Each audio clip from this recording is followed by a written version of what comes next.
Assalamualaikum warahmatullahi wabarakatuh. Halo sahabat Medica, perkenalkan saya Denny Wahyudi Zirin, Teruna Rumah Sakit Cahya Medika. Saya Ainul Mardiati, Dedara Rumah Sakit Cahya Medika. Kali ini saya dan Denny akan ngobrol santai terkait perawatan kulit. Nah, gimana nih Den, terkait perawatan kulit, gimana sih tanggapan Denny tentang menjaga kesehatan kulit itu? Oke, akhirnya ya Tik bisa ngobrol santai soal permasalahan kulit yang biasanya dikira hanya urusan para cewek nih. Nah, yaitu dia permasalahan kulit. Jadi, saya sendiri pun jujur itu mulai memperhatikan masalah kulit itu sejak mulai aktif menjadi Teruna Rumah Sakit Cahya Medika. Karena untuk tampil di depan publik itu nggak cuman soal rapi doang nih, Tik. Benar banget Dan, tapi sekarang cowok-cowok udah mulai pada aware terkait perawatan kulit, khususnya perawatan wajah. Nah, padahal kan itu sangat penting ya Dan, buat apalagi tampil di hadapan orang banyak. Nah, sekarang ini masih banyak yang menganggap bahwa perawatan kulit itu nggak penting, harus menunggu masalah kulitnya besar dulu baru dicek seperti itu. Padahal kan mencegah itu lebih baik ya daripada mengobati. Iya. Nah, tapi kali ini sebelum kita lanjut, kita nggak hanya berdua loh Den. Ya, kita sama siapa nih? Oke, kita dibersamai oleh Dokter Ica, yaitu dokter spesialis kulit dan kecantikan dari Klinik Medica. Halo dokter. Halo dokter. Assalamualaikum warahmatullahi wabarakatuh. Waalaikumsalam Selamat pagi Mas Denny dan Mbak Diati. Ya. Oke, Dok, gimana nih tanggapan dokter terkait permasalahan kulit yang sudah kita bahas berdua tadi? Iya benar nih, tadi aku ada dengar ya di pembukaan. Jadi sekarang ibaratnya masalah kulit itu memang bukan hanya soal tren, tapi soal kebutuhan dasar. Jadi gimana cara kita merawat kulit agar kulit kita tampak sehat dan sempurna. Jadi kita akan tampil lebih percaya diri, gitu ya. Oke. Ya dok, berbicara masalah tren juga nih, banyak teman-teman saya juga rata-rata itu apa ya istilahnya ikut-ikutan tren lah gitu, lagi viral produk ini coba produk yang ini, viral produk itu coba itu, jadi tanpa menyesuaikan dengan kondisi kulit. Sedangkan kita tahu kan kondisi kulit orang itu unik, berbeda-beda. Nah itu gimana dok caranya? Nah jadi sebenarnya gini, langkah awal sebenarnya kita harus bisa mengetahui dulu jenis kulit kita. Ya kan, jenis kulit kita apa dulu, jadi kita bisa menyesuaikan dengan kebutuhan kita. Yang kedua, segala sesuatu yang viral atau FYP baik itu di sosial media dan lain sebagainya belum tentu cocok untuk kulit kita. Seperti tadi Mas Denny bilang kalau kulit kita unik, benar. Normalnya kulitnya aku atau mungkin normal kulitnya Mbak Diati itu pasti berbeda.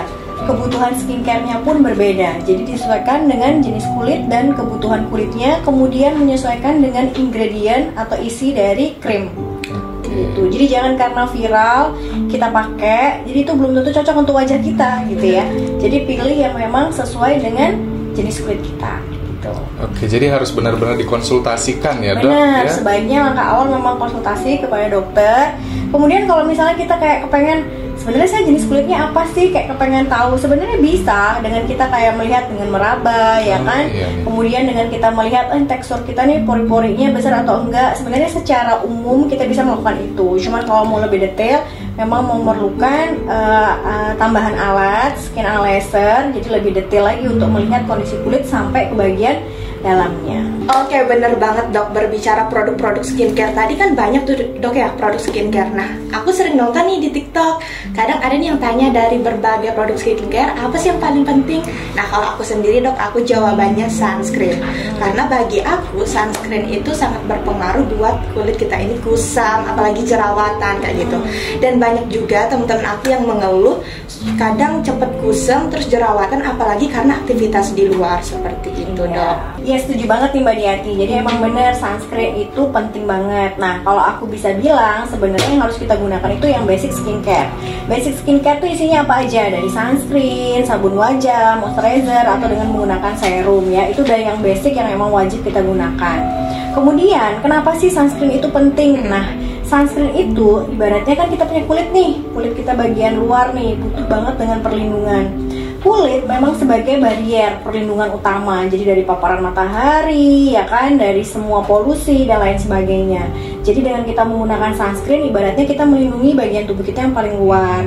Jadi kebutuhan untuk basic skincare itu bukan berdasarkan dari tren, bukan berdasarkan dari nanti saya ketergantungan, tapi itu merupakan kebutuhan dasar agar kulit kita tetap sehat.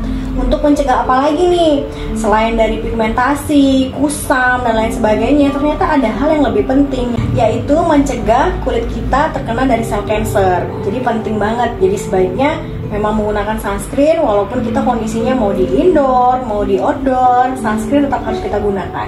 Oke, ternyata sunscreen sepengaruh itu ya? Iya, apalagi kalau udah denger sel cancer kan kayaknya itu hal yang agak horor dong. Jangan sampai kita terkena hal itu. Cuman karena nggak pakai sunscreen. Cuman karena nggak pakai sunscreen. Terus satu lagi nih Mbak Diati sama Mas Denny, sunscreen itu tidak dipakai satu kali yang bekerja 24 jam. Nah, sering nggak sih kayak pakai sunscreen tapi udah gitu ya udah nggak diulang lagi seharian gitu ya. Sedangkan kita masih ada aktivitas atau misalnya sunscreen kita nggak pakai, soalnya kita di ruangan pakai AC. Betul. Kan matahari nembus ya, mau ruangan kita kayak gimana aja, mau dari baja dan lain sebagainya, matahari tetap tembus. Kemudian ada lagi nih dari sinar lampu, ada lagi nih dari apa yuk? HP yang kalian gunakan. Iya, benar banget Mas Denny, dari gadget. Jadi Mas Denny sekarang ternyata lebih aware ya. Iya, lebih aware. Benar, bukan karena kita mau jadi kayak ini kayaknya kebutuhan cewek, salah. Tapi ini memang menjadi suatu kebutuhan dasar. Oke Dokter Ica, selain perawatan kulit juga menurut aku selain menggunakan produk-produk skincare, kita juga penting loh dok dari gaya hidup kita. Karena sekarang, ya? Betul, karena sekarang misal nih banyak yang bilang udah rajin banget skincare, udah rajin banget treatment ke klinik kecantikan, tapi kok masih dengan permasalahan kulit gitu kan. Nah itu biasanya kan kadang begadang gitu ya dok, dengan pola makan yang tidak teratur, suka minum kopi yang manis-manis, tepung dan lain sebagainya. Gimana tanggapan dokter nih terkait gaya hidup dok untuk kesehatan kulit? Oke, bener banget. Mas Denny suka olahraga nggak? Ya, saya suka olahraga. Suka makanan sehat? Suka. Oke. Jadi sebenarnya gini, mungkin permasalahan lifestyle tidak hanya ngaruh di permasalahan kulit, tapi di segala jenis penyakit. Nah, sebenarnya secara garis besar nih Mas Denny sama Mbak Diati, kalau aku boleh kita sharing, penyakit itu basicnya ada dua hal yang penting. Apa tuh Mas Denny? Ada dari makanan ya? Dari makanan. Mbak Diati? Gaya hidup, dan yang paling penting apa? Pikiran. Oke, betul banget dok. Iya sih. Jadi sebenarnya hal-hal tersebut ngaruh kepada kondisi, baik itu menjadi suatu penyakit kulit atau menjadi penyakit yang lainnya. Nah, kemudian gimana sih dok cara mengatasinya? Benar banget. Jadi yang kita harus perbaiki adalah bukan langsung di stop ya. Mungkin ada beberapa orang yang nggak bisa langsung stop segala sesuatu. Betul. Gitu kan. Tapi setidaknya seiring dengan usia dan lain sebagainya, pemahaman dan lain sebagainya, mungkin bertahap bisa dikurangi dari konsumsi yang manis-manis, kebiasaan begadang. Kemudian jangan lupa untuk mengatasi stres. Kayaknya di hidup nggak mungkin kita nggak ada stresnya ya. Pasti ada semua permasalahan hidupnya. Tapi yang terpenting adalah bagaimana cara manajemen untuk mengatasi stres tersebut. Jadi kondisi tersebut akan berpengaruh kepada kondisi kulit kita. Jadi apa aja yang perlu kita lakukan atau yang diperhatikan? Berarti kita harus mulai menu atau makanan yang sehat. Sebenarnya menu makanan sehat juga banyak yang enak-enak. Gak kalah juga kan dok? Iya, nggak kalah dengan makanan-makanan yang lain. Iya. Kurangin makanan-makanan instan, makanan-makanan olahan gitu ya. Terus kemudian olahraga. Kita harus siapkan diri kita untuk olahraga. Nah, olahraga pun terkadang saya lihat harusnya bukan menjadi tren ya. Olahraga ini tren, FOMO gitu ya. Padahal gaya hidup. Padahal itu sebenarnya pengaruhnya ke kebutuhan. Jadi bukan karena dia FOMO kita ikut, enggak, karena memang kita harus melakukan hal tersebut. Kemudian habis dari olahraga terus apalagi kebutuhan basic skincare-nya juga tetap jalan. Jadi ada banyak hal-hal yang mungkin dianggap suatu kayak pakai skincare nanti saya nggak mau nih, nanti saya ketergantungan, padahal itu suatu kebutuhan. Kemudian dengan olahraga nggak mau nanti panas dan lain sebagainya. Banyak hal yang kita bisa lakukan. Olahraga bisa, kulit sehat juga bisa. Jadi harus seimbang. Betul. Oke, jadi aku juga belajar nih dok bahwa ternyata merawat diri itu bukan berarti kita untuk sempurna, tetapi kita harus bisa sayang pada diri kita itu, seperti itu.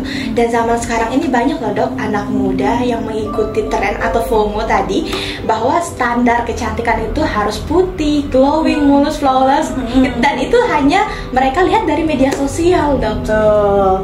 Nah, setuju banget nih. Jadi kalau misalnya ngelihat dari tren ya, kalau ngikutin tren pasti nggak akan ada habisnya. ngikutin tren tidak semuanya mengarah kepada hal yang positif, kadang bisa menyesatkan atau mungkin kita mendapatkan hal yang sebaliknya gitu ya.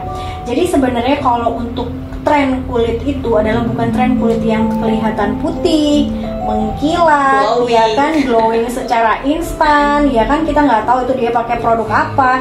Dan jangan pernah berpikir proses kulit itu akan seinstan itu, nggak akan mungkin.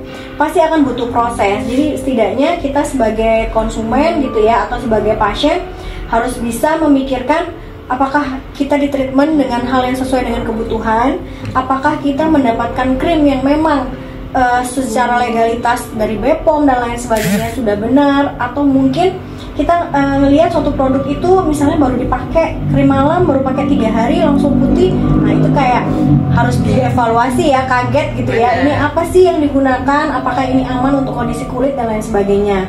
Yang jelas adalah proses kulit itu tidak ada yang instan, pasti butuh proses. Terus kemudian yang kedua, kita harus bisa menciptakan suatu tren yang memang sesuai dengan kondisi kita. Contohnya adalah kulit yang dianggap sebagai kulit yang sempurna adalah kulit yang putih. Sebenarnya itu salah. Jadi kulit yang dianggap sempurna adalah kulit yang sehat. Dengan kita kulitnya sehat, otomatis flawless, glowing itu akan menjadi bonusnya. Gitu. Jadi hilangkan treatment tinggi, putih, langsing, itu adalah kondisi yang perfect untuk seorang perempuan.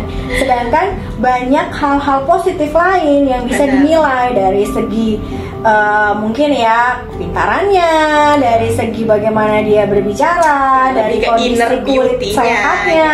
Jadi banyak hal yang kita bisa tarik dari kondisi kulit yang dianggap kulit yang cantik atau kulit yang dianggap sebagai kulit yang sempurna. Oke, saya setuju banget sih dok masalah mindset yang tadi, karena memang untuk memberikan self reward untuk diri sendiri itu bukan soal bagaimana berpenampilan yang sempurna, tapi bagaimana kita menunjukkan bahwa apa yang terbaik yang kita miliki. Ya, benar.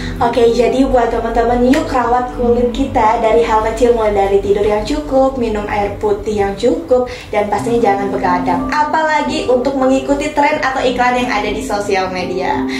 Dan Denny, tahu nggak sih, di klinik Medica ini terdapat konsultasi secara gratis dan pastinya untuk mengetahui produk apakah aman atau sesuai dan berada di bawah pengawasan dokter.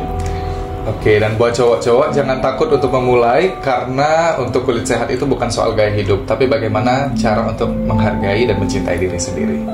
Iya, benar banget. Jadi sahabat Medica, Mbak Diati dan juga Mas Denny, jadi kita harus rawat kulit kita bukan hanya untuk tampil sempurna, tapi memang kita layak untuk mendapatkan kulit yang sehat dan juga akan menimbulkan lebih rasa percaya diri.